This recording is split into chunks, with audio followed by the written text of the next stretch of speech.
Ya, Assalamualaikum warahmatullahi wabarakatuh dan selamat pagi untuk semua pelajar.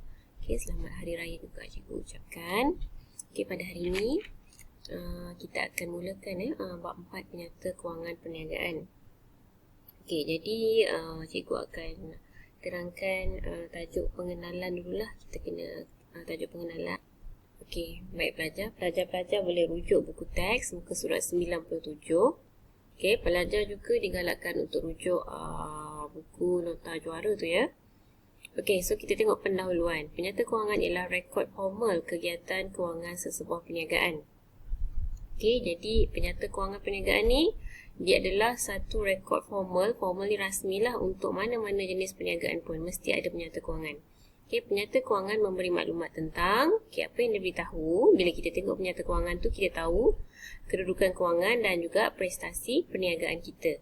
Okay, kenapa penyata kewangan penting? Okay, penyata kewangan penting untuk membolehkan usahawan, pemilik perniagaan, mengetahui prestasi bagi sesuatu tempoh perakaunan.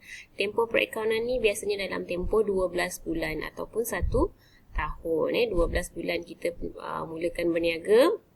Dia tak kisahlah, dia tak semestinya bermula dengan bulan Januari. Yang penting 12 bulan. Okay?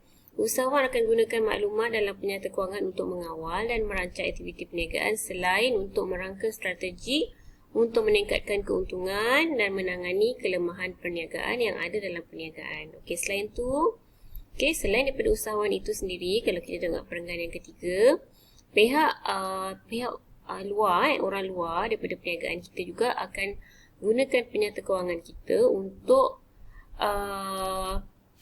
menilai prestasi perniagaan kita, untuk membuat aktiviti pelaburan.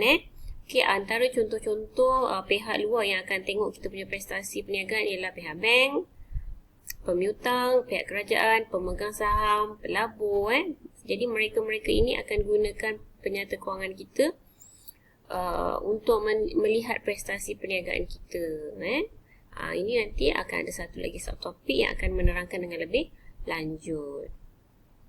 Okey, jadi mari kita lihat apakah standard pembelajaran kita untuk video kali ini. Okey, selepas mempelajari bab ini, kamu akan boleh menjelaskan definisi penyata kewangan. Okey, sekejap lagi kita akan tengok apa itu definisi penyata kewangan.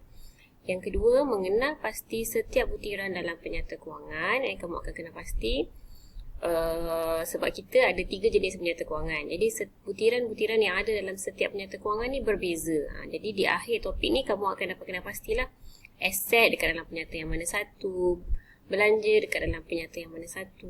Okey. Yang ketiga, menghuraikan pihak-pihak yang berkepentingan kepada penyata kewangan bagi sesebuah perniagaan. Okey, yang keempat, menganalisis kegunaan penyata kewangan terhadap operasi kewangan. Okey, yang kelima, mentafsir penyata kewangan menggunakan nisbah asas yang nanti ada kira-kira sedikit. Dan yang terakhir, membuat justifikasi terhadap kedudukan kewangan berdasarkan pengiraan peratusan nisbah yang kita belajar dekat objektif yang kelima ni. Okey, jadi untuk hari ini kita hanya akan, dalam video ni kita hanya akan dapat capai standard pembelajaran yang pertama, iaitu menjelaskan definisi penyata kewangan. Okey, ini overview lah, overview apa yang awak akan belajar dalam bab 4 ni. Okey, so ini kamu boleh lihat sendirilah. Okey, kita tengok pengenalan kelas. Okey, pengenalan. Penyata kewangan merupakan rekod kewangan yang melibatkan, ada 3 macam saya cakap tadi, ada 3. Yang pertama, penyata pendapatan. Yang kedua, kunci kira-kira. Dan yang ketiga, penyata aliran tunai seperti yang ditunjukkan dalam rajah ni.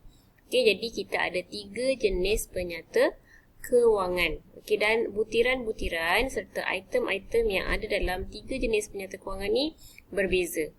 Okey, contohnya penyata pendapatan dimulakan dengan jualan. Okey, apa yang kita nak tahu dalam penyata pendapatan? Kita nak tahu berapa banyak untung bersih kita. Sebab kenapa kita buat penyata pendapatan? Kita nak tahu kita dapat untung atau rugi. Okey. Penyata aliran tunai pula. Okey, yang kedua, penyata aliran tunai ni disediakan untuk kita tahu cash flow aliran tunai dalam perniagaan kita. Jadi butiran-butiran yang ada dalam penyata aliran tunai ni segala perbelanjaan dan juga pendapatan yang kita dapat secara tunai lah, wang tunai, perbelanjaan tunai, aliran tunai. Okey, jadi dalam ni nanti kita akan tengok sama ada aliran tunai kita ni mengalami lebihan ataupun kurangan. Okey? Kalau lebihan baguslah, kalau kurangan maksudnya kita kena ubah strategi lah untuk pastikan pada bulan seterusnya penyata aliran tunai kita ni akan dapat lebihan. Okey? Kunci kira-kira pula ialah penyata kewangan yang disediakan di hujung tempoh perakaunan. Okey, dan kunci kira-kira ni biasanya menunjukkan nilai aset, liability serta equity pemilik yang kita ada dalam perniagaan kita di akhir tempoh perakaunan. Okey. So dalam kunci kira-kira ni kita akan ada keseimbangan lah. Dia ada persamaan persamaan dia aset mesti sama nilainya dengan jumlah liability dan juga equity pemilik perniagaan kita. Yang ini nanti tiga-tiga ni nanti kawan-kawan akan terangkan dengan lebih lanjut. Baik, kita lihat 4.1. Apakah definisi penyata kewangan? Okey. Apa dia penyata kewangan? Satu bentuk laporan. Okey, laporan. Kata kunci yang pertama, laporan. Menunjukkan kedudukan kewangan sesebuah perniagaan bagi satu tempoh tertentu.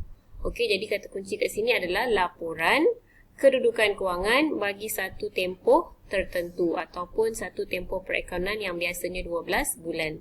Okay, jadi ada 3 kata kunci untuk definisi laporan kedudukan kewangan untuk satu tempoh tertentu. Okey. Laporan kewangan ini mengandungi maklumat keuntungan atau kerugian perniagaan serta kedudukan nilai aset, liability dan equity sesebuah perniagaan. Okey, kita tengok setiap satu lah. Tadi saya rasa saya dah terangkan juga sikit-sikit Tapi saya akan explain semula. Okey, yang pertama penyata pendapatan terdiri daripada akaun perdagangan dan akaun untung rugi. Ini adalah dua jenis akaun yang terdapat dalam penyata pendapatan. Okey, akaun perdagangan mengandungi jualan bersih dan kos jualan. Okey, manakala akaun untung rugi mengandungi hasil dan belanja. Okey, so kat sini biasanya format penyata pendapatan ni ada dua jenis. Okey, biasanya akaun perdagangan akan berada di bahagian atas. Yang bermula daripada jualan, dia punya item yang pertama. Manakala akaun untung rugi pula mengandungi hasil dan belanja ni biasanya dalam penyata pendapatan dia berada di bahagian bawah, dimulakan dengan hasil. Dia dimulakan lepas kita dapat untung kasar tambah hasil tolak belanja. Lepas tu kita akan dapatlah untung atau rugi bersih. Sekiranya kita punya hasil lebih banyak, kita akan dapat untung. Tapi sekiranya kita punya belanja lebih banyak, kita akan mendapat kerugian lah. Biasanya nilainya akan jadi negatif. Okey, yang kedua kunci kira-kira. Penyata kunci kira-kira merupakan penyata kedudukan kewangan yang menunjukkan harta dan hutang. So kat sini kata kunci dia harta dan hutang. Harta ialah aset, hutang ialah liability. Okey, penyata kunci kira-kira mengandungi butiran tentang aset. Okey, aset terbahagi kepada dua, aset bukan semasa dan juga aset semasa. Aset bukan semasa ialah aset yang kecairannya tinggi, yang susah untuk ditukarkan kepada wang tunai. Okey, aset bukan semasa. Contohnya tanah, bangunan. Manakala aset semasa pula adalah aset yang kecairannya rendah, aset yang mudah ditukarkan kepada wang tunai seperti stok. Okey, penghutang. Okey, liability. Liability pula ialah hutang. Okey, liability juga terbahagi kepada dua, liability semasa dan juga liability bukan semasa. Liability semasa ialah hutang jangka masa pendek, manakala liability bukan semasa pula ialah hutang jangka masa panjang. Serta equity pemilik perniagaan. Equity pemilik ni adalah merupakan pegangan pemilik di dalam perniagaan yang dijalankan. Pegangan pemilik, berapa banyak pegangan pemilik. Okey. Equity pemilik ni biasanya akan berkurang sekiranya pemilik ada membuat ambilan. Ambilan ni adalah bila dia gunakan wang perniagaan untuk tujuan peribadi, bukan digunakan wang perniagaan untuk perniagaan. Sekiranya dia ada gunakan wang perniagaan untuk tujuan peribadi, maka itu adalah ambilan. So ambilan ni tadi akan mengurangkan equity pemilik itu sendiri dalam perniagaan dia. Okey. Yang ketiga, penyata aliran tunai. Penyata yang menunjukkan punca perolehan dan penggunaan dana tunai bagi satu tempoh tertentu. Jadi kat sini pun nama dia aliran tunai. Jadi dia menunjukkan penggunaan dana tunai.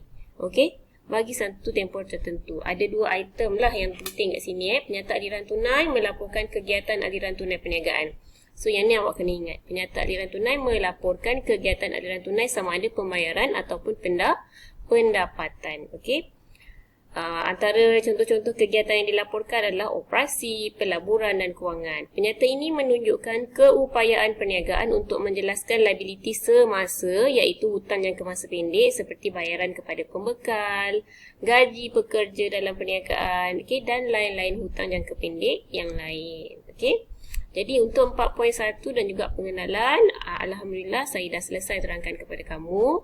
Sekiranya kamu ada persoalan, tak faham, kamu boleh rujuk dan bertanya di dalam grup Telegram kita sebentar lagi. Jadi itu sahaja.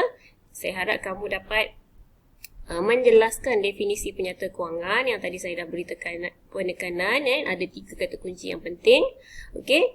Dan kita akan sambung kita punya kelas di dalam grup Telegram kita ya. Jadi cikgu harap kamu semua dapat respon dan memberi kerjasama. Itu sahaja. Terima kasih. Assalamualaikum warahmatullahi wabarakatuh.